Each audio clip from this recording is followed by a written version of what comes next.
Dios bendiga a todos los hermanos y amigos en esta mañana. Dios les bendiga de una manera especial. Los saludo en el amor de Cristo, en el amor del Señor. Les saludo desde su canal en defensa de la verdad. Y nos encontramos aquí nuevamente para seguir en este estudio exhaustivo acerca del diezmo, el cual hemos venido trayendo en varios programas. En el programa pasado miramos acerca del diezmo del tiempo de la ley, el diezmo obligatorio, analizando allí sus principales características y su aplicación correcta. Hoy nos encontramos aquí para meditar en sus principios fundamentales sobre los cuales fue aplicado este diezmo en el tiempo de la ley. Y es muy necesario tener esto en cuenta, no porque podamos afirmar que el diezmo de la ley hoy se encuentra en vigencia. Ya bíblicamente miramos que para el cristiano, el que ha nacido en Cristo, los mandamientos de la ley ya no rigen su vida, sino que los rige la ley de Cristo. Pero aunque esto se ha comprobado bíblicamente, hay quienes erróneamente lo implementan en medio de las iglesias como fuente del sustento de la iglesia, y esto lo han hecho bajo sus propios principios, no bajo los principios bíblicos, sino bajo los principios que ellos mismos consideran. Digo erróneamente porque no puedo generalizar a todos estos lugares y todas estas iglesias como sectas o como personas que se hayan apartado completamente de la fe de Cristo o de la verdad. Es cierto que hay quienes, por amor al dinero, al lucro, por la avaricia, se han apartado completamente de la palabra y de la verdad de Cristo, de la fe de Cristo. Se han apartado completamente de los principios fundamentales bíblicos y que en este apartarse han caído en prácticas corruptas, caracterizadas por la avaricia y que se han apartado de todo contexto bíblico, los cuales se encuentran bíblicamente bajo condenación, se encuentran bíblicamente bajo perdición y que cuando se presenten allí delante del Señor, el Señor les dirá, no os conozco. Y que aunque hablan de Cristo, aunque hablan del Señor, aunque hablan de la Biblia, lo hacen de una forma muy distorsionada. Pero hay quienes teniendo una doctrina correcta, una enseñanza correcta en cuanto a la salvación, en cuanto a la divinidad, en cuanto a la santidad y que aún más allá de ello hacen un uso correcto de los recursos económicos de la iglesia, erróneamente han implementado la práctica del diezmo obligatorio, la práctica del diezmo de la ley, sosteniendo que aún se encuentra en vigencia. El error más grande en cuanto a esta práctica del diezmo obligatorio radica en el hecho de que en algunos lugares no solamente lo implementan como una práctica por medio de cual se obtienen esos recursos para el sostenimiento económico de la iglesia, para el sostenimiento económico de los líderes, sino que también le atribuyen un carácter salvífico por la razón de que afirman de que el que no diezma no es salvo, o en algunos casos a quien no diezma no se le permite participar de los sacramentos.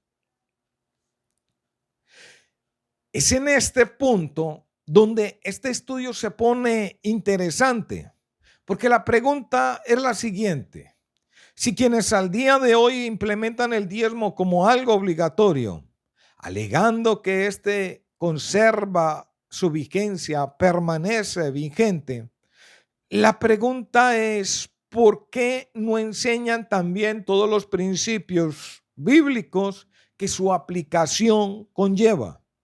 ¿Por qué los suprimen? ¿Por qué no los enseñan? ¿Por qué los ocultan? Y la respuesta clara es porque no les conviene.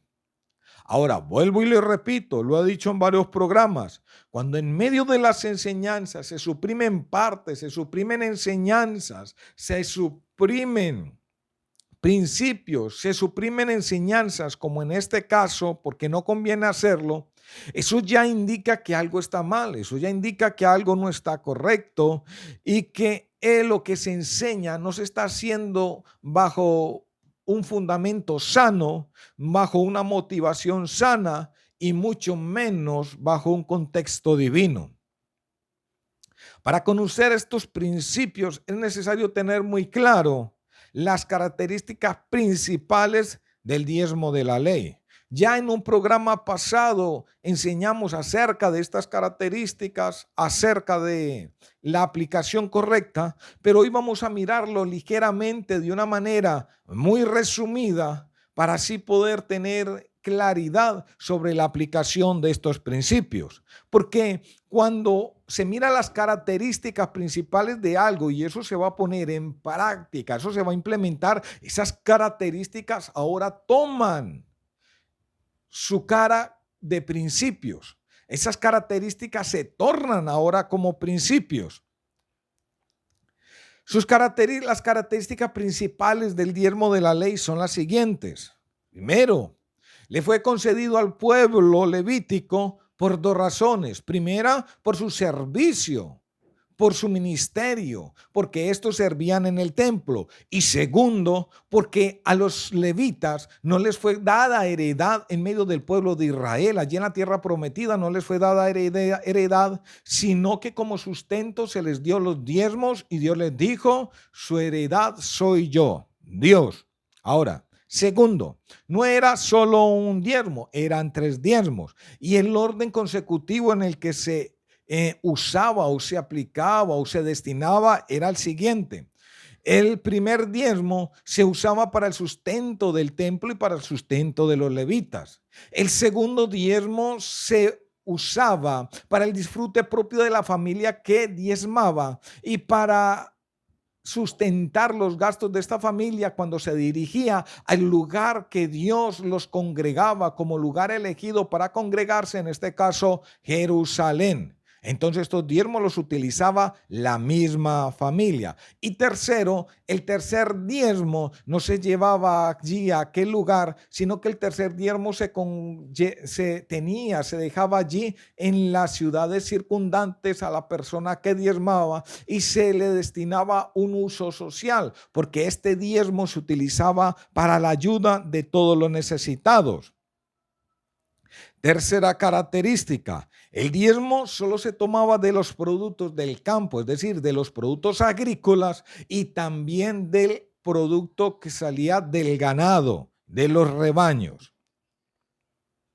Cuarto, la ley del diezmo se centraba en los productos de la tierra y los animales, es decir, lo que en aquel tiempo significaba ser una persona pudiente, lo que era un terrateniente y lo que era aquella persona que tenía grandes cantidades de ganado, que tenía grandes cantidades de ovejas. Entonces, en ese sentido, el diezmo solamente era obligatorio como tal para aquellas personas que en aquel tiempo se consideraban pudientes. Es así que aquellas personas que eran asalariadas, aquellas personas que tenían ciertos trabajos, servicios específicos, como lo era la carpintería, como lo era la pesca, como era los artesanos, estas personas estaban exentas de este diezmo. Y es tal aún, porque estamos hablando del diezmo, que si una persona poseía no más 9 ovejas o 9 vacas o 9 animales, esta persona aún no diezmaba porque era el décimo de lo que pasara sobre la vara. Una persona llevaba allí sus animales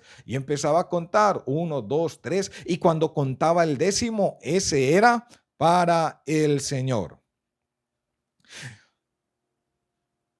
Quinta característica, no se daba en dinero, se entregaba siempre en especie. Sexta característica, el diezmo se daba cada año. Ahora, es importante tener en cuenta que si alguien implementa en su iglesia la práctica del diezmo de la ley, la cual era obligatorio, entonces esas características se tornan en principios que se tienen que tener en cuenta al momento de implementar esta práctica, para implementarla bajo los principios que son bíblicos y no implementarse bajo los principios propios que la persona considera. Cuando una persona implementa algo bajo los principios que él mismo considera y no bajo los principios bíblicos, no lo está haciendo bajo los principios divinos. Entonces eso ya no es algo bíblico ni de origen divino, sino que es algo de origen humano. Así que, al implementar en el día de hoy el diezmo obligatorio según los principios bíblicos, esto llevaría a las siguientes regulaciones en cuanto a su ejecución, como también en cuanto a su uso. O sea, si alguien va a implementar la práctica del diezmo y lo va a hacer verdaderamente bajo los principios bíblicos, entonces esto conllevaría ciertas regulaciones, las cuales serían así. Primero, no sería un diezmo, sino que serían 3 diezmos. Segundo, solo estarían obligados a diezmar a aquellas personas las cuales al día de hoy se pueden considerar como personas pudientes, como personas ricas, como personas poseedoras de grandes riquezas. En este caso estaríamos hablando, por ejemplo, de empresarios, personas dueñas de fincas, personas dueñas de terrenos, personas dueñas de empresas, personas que al día de hoy se pueden considerar verdaderamente personas pudientes. Porque, por ejemplo, tener una casa no implica ser una persona pudiente. Hay personas que tienen una casa, pero más sin embargo viven de una forma muy limitada. Y podemos considerar, hay personas que en medio de su pobreza tienen una casa, una vivienda allí muy sencilla, humilde, pero como tal no son personas pudientes, personas que han obtenido allí su terreno, su casa por medio de ayudas, pero que más sin embargo en su transcurrir diario se desempeñan bajo oficios y bajos trabajos que solamente proveen el sustento diario de esa persona y de la familia. Entonces, al día de hoy solamente estarían obligados a diezmar a aquellas personas que, como ya lo dije, se puedan considerar al día de hoy como personas pudientes. Aquellas personas con trabajos específicos o que laboran para otras personas, con personas que solamente trabajan y laboran para el sustento diario, estas personas quedarían exentas de esa obligación. Ahora, en su correspondiente orden, cada uno de estos diezmos tendría el siguiente destino. Primero, el diezmo del primer mes sería para el sustento de la iglesia, para el sustento del ministro, para el sustento en cuanto al servicio en el templo o en la iglesia. Segundo, el diezmo del segundo mes sería para el uso propio de la familia, para el uso propio de aquella familia que da el diezmo. Este sería para sustentar los gastos y para el disfrute en aquellas santas convocaciones, llámese convenciones, llámese en las asambleas, como cada entidad o iglesia lo denomine. Pero ese segundo diezmo iría específicamente para sustentar, para sufragar los gastos de esa misma familia en aquella santa convocación, para sustentar sus gastos y también allí para el disfrute de la familia en medio de esta santa convocación. Tercero, el diezmo de tercer mes no se daría como tal para el sustento de ni la iglesia, ni del ministro, ni de la familia, sino que ese diezmo de tercer mes sería dedicado completamente como una ayuda social. Sería para la ayuda de los necesitados de aquella misma iglesia. Ese diezmo quedaría allí como un fondo de ayuda para las personas necesitadas, que en un momento dado se ven en una situación precaria y que necesitan de una ayuda. Cuarto, los líderes religiosos beneficiarios del diezmo dedicado al sustento de la iglesia no podrían adquirir como tal propiedades o posesiones. ¿Por qué? Pues este era el principio fundamental por el cual Dios les había otorgado a los levitas los diezmos de todo el pueblo, de toda Israel. Este es el principio fundamental por el cual Dios les concedió el diezmo de todo el pueblo. Era porque ellos no tenían heredad, era porque ellos no tenían de dónde sustentarse. Entonces, estas personas no podrían como tal tener posesiones o negocios o nada de ello, solamente estarían dedicados al servicio al Señor y no podrían como tal tener ninguna posesión, porque este es el principio fundamental. Y si yo rompo ese principio, entonces quiere decir que tampoco puedo hacer uso de ese beneficio. Ahora, esas serían las regulaciones que habrían acerca de la aplicación del diezmo de la ley en el tiempo de hoy, sí se aplican bajo los principios fundamentales bíblicos, porque como lo digo, lo implementan en el día de hoy erróneamente, pero no lo hacen bajo los principios bíblicos, sino bajo los principios que ellos mismos consideran. Siempre se han sustentado con la excusa, no, es que la iglesia necesita recursos. Ahora, yo le hago una pregunta. Aquellos que afirman la vigencia del diezmo de la ley al tiempo de hoy, es decir, el diezmo obligatorio, y dicen ser muy bíblicos para enseñarlo, para sustentarlo y para confirmar tal afirmación, yo le hago una pregunta. ¿Aplican los principios que esta práctica del diezmo obligatorio conlleva? ¿Lo enseñan? ¿Se lo dicen al pueblo? ¿Se lo explican claramente? ¿Lo aplican ellos mismos? La respuesta es no. Solo enseñan todos aquellos pasajes, solamente enseñan todo aquello que a ellos les conviene, pero en ningún momento enseñan estos principios porque esto afectaría todo aquello. Y vuelvo y lo digo, que cuando se ocultan enseñanzas, eso inmediatamente deja en manifiesto, eso pone al descubierto que como tal la enseñanza no es sana, que como tal la enseñanza no es correcta, que como tal lo que se está haciendo no es de un origen bíblico.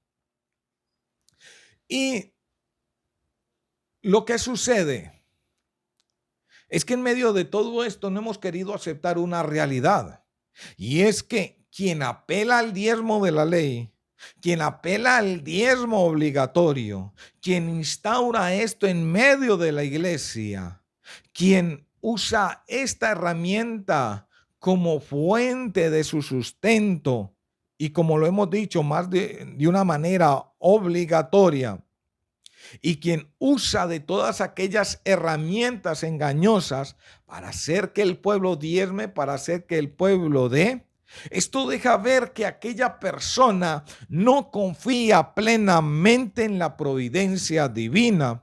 Lo hacen usando siempre, como ya lo dije, la excusa de que la iglesia necesita recursos económicos, que la iglesia necesita recursos para poder seguir hacer la obra del Señor. Y es cierto, en medio de la vida del mundo se necesitan recursos, pero Dios ha prometido dar esos recursos. Pero cuando yo implemento algo que como tal no es bíblico, cuando yo implemento algo que el Señor no ha hecho ni ha ordenado, y cuando lo hago de la manera que se hace hoy en día, de una forma obligatoria, eso me deja ver que como tal yo no confío en la providencia divina y que mi fe en sí es una fe débil. Porque eso no fue el principio que el Señor enseñó. Cuando el Señor envió a sus discípulos a realizar la obra, que el primero envió a sus discípulos, luego envió otro grupo de 70 que envió de dos en dos. Miremos allí lo que el Señor le dijo a estas personas en el libro de Lucas capítulo 9 versículo 3. Él les dice: no toméis nada para el camino, ni bordón, ni alforja, ni pan, ni dinero, ni llevéis dos túnicas. En Lucas capítulo 10 versículo 4 al 8 dice: no llevéis bolsa, ni alforja, ni calzado, y a nadie saludéis por el camino. Dice allí siguiente: y posad en aquella misma casa comiendo y bebiendo lo que os den, porque el obrero es digno de su salario. dice, no os paséis de casa en casa. En cualquier ciudad donde entréis y os reciban, comed lo que os pongan delante. Y miremos cuando todos estos discípulos, cuando todas estas personas regresaron del Señor, lo que el Señor les pregunta y les dice, cuando os vi sin bolsa, sin alforja y sin calzado, ¿os faltó algo? Y ellos dijeron, nada, nada nos faltó. Entonces, el Señor llevó a los discípulos a poner en práctica los principios que Él mismo les había enseñado. Debían confiar en Él para la provisión de sus necesidades diarias, para la provisión de sus necesidades materiales. Habían de vivir de una manera muy sencilla, como lo dijo el apóstol Pablo, de manera que no se le pusiese tropiezo al evangelio del Señor, como el Señor tampoco nunca le puso tropiezo a su mismo evangelio. El Señor vivió de una manera muy sencilla. Él dijo, el Hijo del Hombre no tiene dónde posar su cabeza. Aún los animales salvajes, como la zorra o ciertos animales, tienen guaridas donde estos pueden posar, pero el Hijo del Hombre no tiene dónde posar su cabeza. Y este mismo ejemplo vemos en el apóstol Pablo, y este mismo ejemplo vemos en los discípulos que le siguieron a él, que su propósito no fue hacer riqueza, su propósito no fue hacer dinero, su propósito fue hacer la obra de Dios, y que en medio de todo, de su sencillez, Dios les proveyó siempre lo necesario. Y esto lo digo porque en la historia de la iglesia, de los que han servido al Señor, no siempre se han sustentado de la práctica del diezmo como su fuente de sustento. Nosotros en la historia de la iglesia vemos que hay quienes fueron sustentados por la fe en Cristo, fueron sustentados por la mano del Señor. Y aún miramos a aquellos grandes hombres de Dios que cuando llegaron a Cristo, llegaron de pronto con buenas comodidades económicas, pero que en cuanto más se entregaban a Dios, esto perdió más importancia. Esto perdió importancia en ellos, y que aún aquellas comodidades o dineros que poseían, lo invirtieron todo en la obra del Señor. Su interés no era el dinero, su interés era hacer verdaderamente la obra de Cristo. Y en cuanto más se llenaron del Señor, esto cobró menos importancia en la vida de ellos. En la historia de la iglesia encontramos personas que sirvieron al Señor de corazón sincero y que confiaron plenamente en que Dios era poderoso para proveerles lo necesario, para darles el sustento, porque no servían al hombre, sabían que servían a un Dios poderoso, el cual había prometido proveer todo lo necesario de cada día. Pero esos ejemplos para nada se traen a memoria. ¿Sabe por qué? Porque aquello requiere una verdadera fe. Aquello requiere una fe alta. Aquello requiere una fe auténtica. Y esto requiere una dependencia total de la providencia divina. Charles Spurgeon lo dijo y lo expresó de esta manera: la razón por la que hoy en día no vemos las obras poderosas de los tiempos apostólicos es porque no hay fe apostólica, y es una fe que confía totalmente en Dios y no espera nada del hombre. Es una fe que solamente espera ser sustentado de la mano del Señor. Es una fe que solamente espera en Dios, nada espera en el hombre. Porque sí hay a través de la historia aquellos ejemplos de personas que aprendieron a confiar plenamente en Dios. Tenemos, por ejemplo, el ejemplo de este gran hombre, George Mueller, quien en su época aniquiló completamente el sistema bajo el cual se sustentaban las iglesias en este tiempo, porque no en toda la historia de la iglesia, las iglesias se han sustentado bajo la práctica del diezmo. Han habido otras maneras de sustento que tampoco han sido muy adecuadas. Y en este caso de George Mueller, en el lugar que él se encontraba, habían desarrollado un sistema para el sustento de las iglesias y era el del alquiler de la banca. Es decir, una persona que llegaba allí alquilaba en una banca y en esa banca podía sentar todas las personas que él quisiese invitar, pero esto traía un problema, que aquellas personas con pocos recursos pues no podían alquilar una banca y como tal no podían escuchar el evangelio del Señor. Y este hombre, meditando grandemente en la gracia divina, aniquiló este sistema, quitó aquello del alquiler de las bancas en el lugar donde fue dado a pastorear. Este hombre quitó esta exigencia, luego siguió meditando profundamente en la gracia divina y entonces también renunció al sueldo y renunció a aquella práctica de pedir a las personas para el sustento económico de ellos. Müller estaba plenamente convencido que al Dios que él elevaba las oraciones era sumamente poderoso, fiel y que él iba a proveer para todo lo necesario. Él desarrolló más bien un hábito de oración, plenamente convencido que a quien él oraba iba a suplir todas sus necesidades elementales. Y Dios honró aquella fe, Dios honró aquella confianza, pues no solamente le concedió el suplir todas sus necesidades, sino que aún le concedió el suplir las necesidades para muchas personas necesitadas. Pues de la mano, usando Dios este hombre como instrumento, Dios a través de este hombre levantó grandes orfanatos en los cuales se sustentaban las necesidades de gran cantidad de huérfanos. Habían orfanatos que sostenían mensualmente a más de 2,000 niños y a los cuales nunca les faltó cosa alguna, como él dijo, nunca se sirvió un alimento tarde, nunca hizo falta un alimento. Dios suplía de una manera poderosa, milagrosa, el sustento para estos lugares. ¿Por qué? Porque había un hombre que confiaba plenamente en él. Había un hombre que había aprendido a confiar plenamente en la mano del Señor. Y este hombre comenzaba cada día sin nada en el bolsillo, no tenía ahorros porque él decía que esto era completamente antibíblico, solamente arrancaba cada día confiando plenamente en que Dios supliría como Dios lo ha prometido, en dar lo necesario para el sustento diario. Como el Señor dijo, bástale a cada día su propio afán. Y eso mismo lo que Dios nos ha prometido a nosotros. Dios ha prometido a los cristianos no hacernos ricos, no hacernos millonarios, pero Dios sí ha prometido sustentarnos cada día, darnos lo necesario para cada día, es decir, dónde posar nuestra cabeza, alimento y vestido. Dios ha prometido hacer eso con los suyos. Pero esos no son los ejemplos que se traen hoy en día en memoria, solamente porque no hay verdadera fe.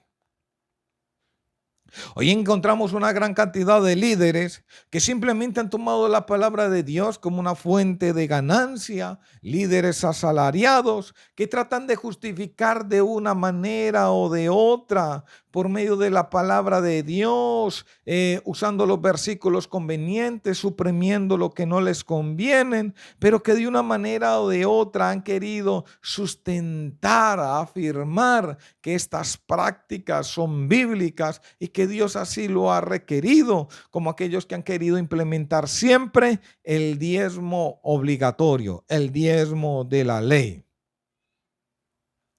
Porque de alguna u otra manera estos siempre recurren para el sustento de sus necesidades, recurren a la ayuda de los feligreses. Aún hay aquellos que han caído a tal extremo en que no usan la palabra de Dios como fuente de ganancia, sino que usan la palabra de Dios como negocio lucrativo. Que no solamente se suple lo necesario, sino que se ostenta en posesiones, se ostentan en grandes cantidades de dineros. Ya esto es un negocio lucrativo que se sale de cualquier contexto bíblico. Y acá hay una línea demasiado fina, la cual solamente puede ser distinguida por el Señor. El ojo del ser humano no puede distinguir esa línea, no puede hacer diferencia, pero el ojo de Dios sí puede hacer. ¿Y qué trata esta línea? Esta línea se trata de los que separa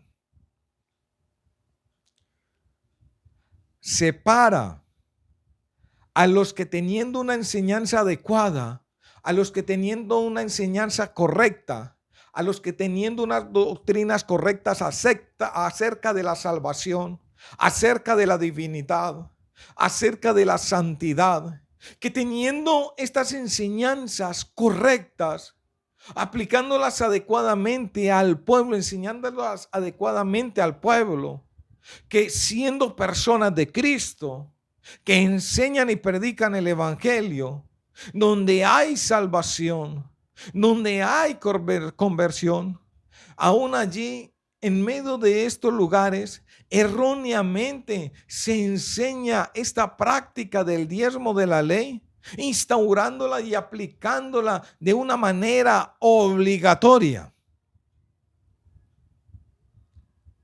Esa línea separando a las personas que acabé de describir de aquellos que por amor al dinero, llenos de avaricia, se han apartado completamente de la verdad, de la palabra de Dios, del contexto bíblico de la fe en Cristo, y que han caído en prácticas completamente corruptas y apartadas completamente de cualquier contexto bíblico. Y que como tal estas personas se encuentran perdidas en estos lugares donde no hay salvación y donde solamente, como lo digo, no solamente han tomado la palabra como una fuente de negocio, de una fuente de ganancia, sino como un lugar de negocio lucrativo. Y que estas personas como tal el Señor no las conoce y están destinadas a la perdición, como lo dice en 1 de Timoteo capítulo 6 versículo 9 al 10, el cual dice: porque los que quieren enriquecerse caen en tentación y lazo y en muchas codicias necias y dañosas, que hunden a los hombres en destrucción y perdición, porque raíz de todos los males es el amor al dinero, el cual codiciando algunos se extraviaron de la fe y fueron traspasados de muchos dolores. Pero el hacer diferencia de esta línea solamente le corresponde a Dios.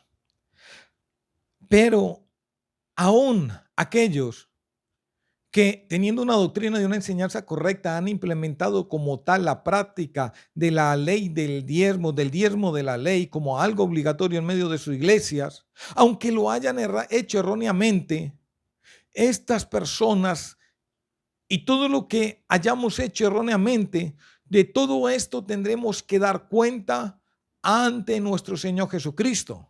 Porque la palabra dice claramente que todos compadeceremos ante el tribunal de Cristo.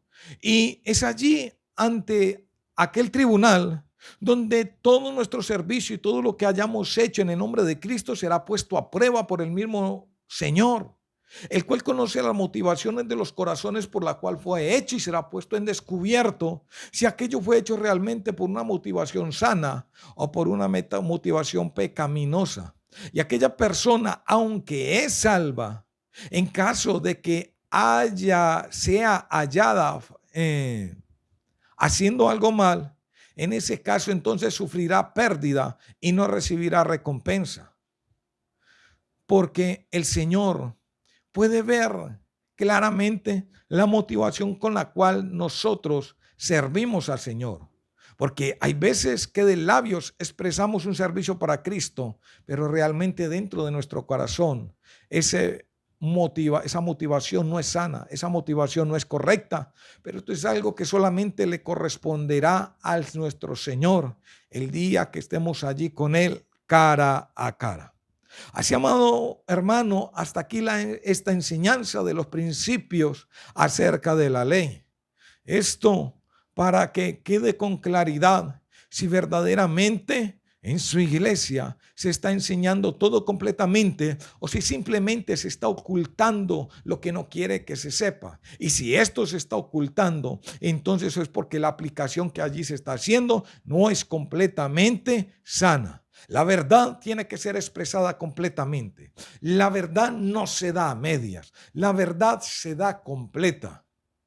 Pero cuando queremos manipular los textos, cuando queremos manipular las enseñanzas, deja al descubierto que lo que se está haciendo no es de origen ni principio divino. Así, amado hermano, Dios le bendiga y hasta una próxima oportunidad.